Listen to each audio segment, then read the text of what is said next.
दोस्तों कैसे हैं आप लोग। मैं इमरान मलिक। दोस्तों ऑपरेशन सिंदूर को लेकर असदुद्दीन ओवैसी जी का एक बहुत बड़ा बयान सामने आया है और वो क्या बयान है वो भी मैं आपको बताऊंगा। उससे पहले मैं ये आपको बता देता हूं कि कैसे हमारी भारतीय सेना ने पाकिस्तान के लगभग 9 ठिकानों पर बहुत बड़े हमले किए हैं, जिसमें दोस्तों ये भी बताया जा रहा है कि लगभग से ज्यादा आतंकी मारे गए हैं और अजहर मसूद के लगभग 14 परिवार के सदस्य भी मार दिए गए हैं भारतीय सेना के द्वारा। और इस पर असदुद्दीन ओवैसी क्या कह रहे हैं, क्या उनका बड़ा बयान निकल कर आया है वो भी मैं आपको बताऊंगा। अगर आप इस चैनल पर नए हैं तो चैनल को सब्सक्राइब कीजिएगा, बेल आइकन दबाना ना भूलिएगा। इस पर ओवैसी कैसे कहते हैं कि जिस पर हमारी रक्षा सेनाओं द्वारा पाकिस्तान के लक्षित का मैं यहाँ पर स्वागत करता हूँ और पाकिस्तानी डीप स्टेट को ऐसी सख्त सीख देनी चाहिए जिससे पाकिस्तान पूरी तरीके से हिल जाए और फिर कभी दूसरा पहलगाम हमला ना हो पाए। पाकिस्तान के आतंकी ढांचे को पूरी तरीके से नष्ट कर देना चाहिए। जय हिंद, जय भारत। दोस्तों ये कह रहे हैं असदुद्दीन ओवैसी, AIMIM के चीफ। दोस्तों ओवैसी वो इंसान है जो पहलगाम हमले के बाद से लगातार पाकिस्तान को चेता रहे हैं और लगातार पाकिस्तान पर वो फायर हैं। दोस्तों वो पाकिस्तान पर छिपे हुए आतंकवादियों को लेकर दोस्तों असदुद्दीन ओवैसी के दोस्तों खूब बयान अब से पहले भी वायरल हुए थे। वो किसी भी मंच पर दोस्तों पहुंचे थे, चाहे वो हैदराबाद का मंच हो चाहे वो बिहार का मंच हो।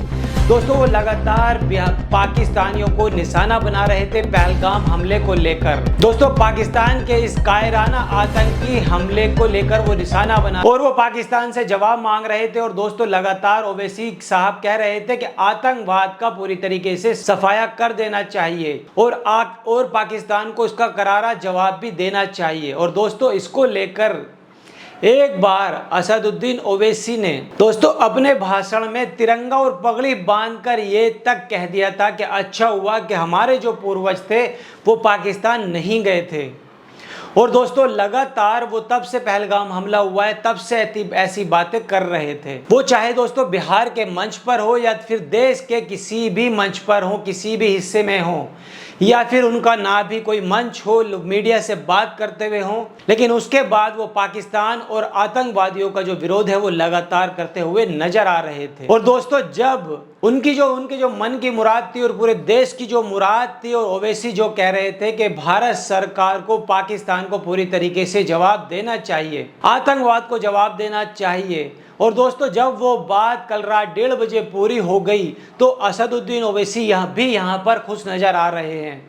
दोस्तों असदुद्दीन ओवैसी तमाम मीडिया चैनलों से बातचीत कर रहे हैं और उनका एक पोस्ट भी दोस्तों ये सामने आया है और जिसमें वो भारतीय सेना पर गर्व जता रहे हैं। असदुद्दीन ओवैसी कह रहे हैं कि पाकिस्तान को ठीक तरीके से जवाब दिया जाना चाहिए और दिया भी जा चुका है। और दोस्तों हालांकि ये जो हमला हुआ है वो पाकिस्तान के ऊपर नहीं किया गया है, ये जो जवाबी कार्रवाई की गई है भारतीय सेना की तरफ से वो पाकिस्तान पर नहीं की गई है, पाकिस्तान के आम लोगों पर नहीं की गई है, बल्कि पाकिस्तान के अंदर 9 आतंकवादी ठिकानों को निशाना बनाया गया है जो कि पाकिस्तान के अंदर स्थित है। POK यानी कि पाकिस्तान ऑक्यूपाइड कश्मीर। आतंकवादियों ने दोस्तों वहां पर अपने ठिकाने बनाए हुए थे जो वहां पर अपना काम चला रहे थे और दोस्तों वहां पर वो छिपे बैठे हुए थे। दोस्तों ये बात याद रखिएगा, POK यानी कि पाकिस्तान ऑक्यूपाइड कश्मीर। और दोस्तों इसी के अंदर लगातार उनके ठिकाने बने हुए थे और वहां से वो हमले कर रहा था। और दोस्तों इसी बीच दूसरी खबर ये भी है कि पाकिस्तान कह रहा था कि हम आतंकवादियों को संरक्षण नहीं देते हैं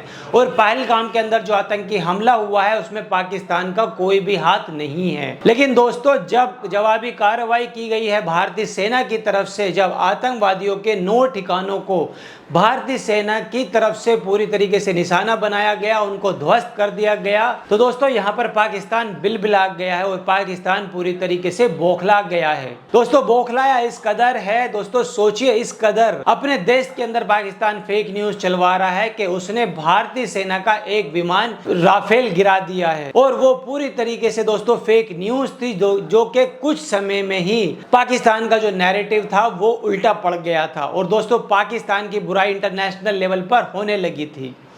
क्योंकि दोस्तों जाहिर तौर पर फेक न्यूज़ पाकिस्तान ये लगातार फैला रहा था और अपने देश की जो जनता है, अपने देश की जनता को यहाँ पर गुमराह कर रहा था। और अब मैं आपको डिटेल में बता देता हूं कि ऑपरेशन जो सिंदूर है वो 9 आतंकी ठिकानों पर किया गया है, जिसके अंदर काफी लोग मारे भी गए हैं। और दोस्तों जिसके अंदर आतंकवादी वहां पर छिपे हुए थे, जो कि ट्रेनिंग कैंप चला रहे थे या फिर वहां पर वो शरण लिए हुए थे। दोस्तों उनके घरों को, उनके ठिकानों को वहां पर पूरी तरीके से निशाना बनाया गया है। और दोस्तों किसी भी पाकिस्तान के आम नागरिक को इसमें नुकसान नहीं पहुंचाया गया, उनके घर पर हमला नहीं किया गया है। केवल उन्हीं आतंकवादियों के ऊपर निशाना बनाया गया है जो भारत में आकर निर्दोष लोगों के ऊपर हमला करते हैं, उनको मारते हैं, उनकी जान ले लेते हैं। और दोस्तों भारत में आकर वो यहाँ पर आतंकवाद मचाते हैं। और दोस्तों इसके बाद पूरे देश के अंदर लोगों के रिएक्शन निकलकर सामने आ रहे हैं, चाहे वो विपक्ष के लोग हों, चाहे वो पक्ष के लोग हों। और दोस्तों इसमें जो एक नाम है AIMIM के चीफ असदुद्दीन ओवैसी ने भी जो बयान दिया है और जिनका यह बयान भी निकलकर सामने आया है। और दोस्तों लगातार इस तरीके के जो बयान है वो निकलकर सामने आ रहे हैं, पक्ष की तरफ से भी और विपक्ष की तरफ से भी। और पूरा देश भारतीय सेना की यहाँ पर तारीफ कर रहा है कि पाकिस्तान को उसी की भाषा में ही जवाब देना चाहिए था जो कि भारतीय सेना ने दिया भी है। तो दोस्तों इस पर आपकी क्या राय है, मैं आपसे जानना चाहता हूँ। जो भी आपकी राय आप हमें कमेंट करके बताइए। वीडियो कैसी लगी वीडियो को लाइक कीजिए, चैनल को सब्सक्राइब कीजिए। तब तक मिलता हूँ अनदर वीडियो में। जय हिंद।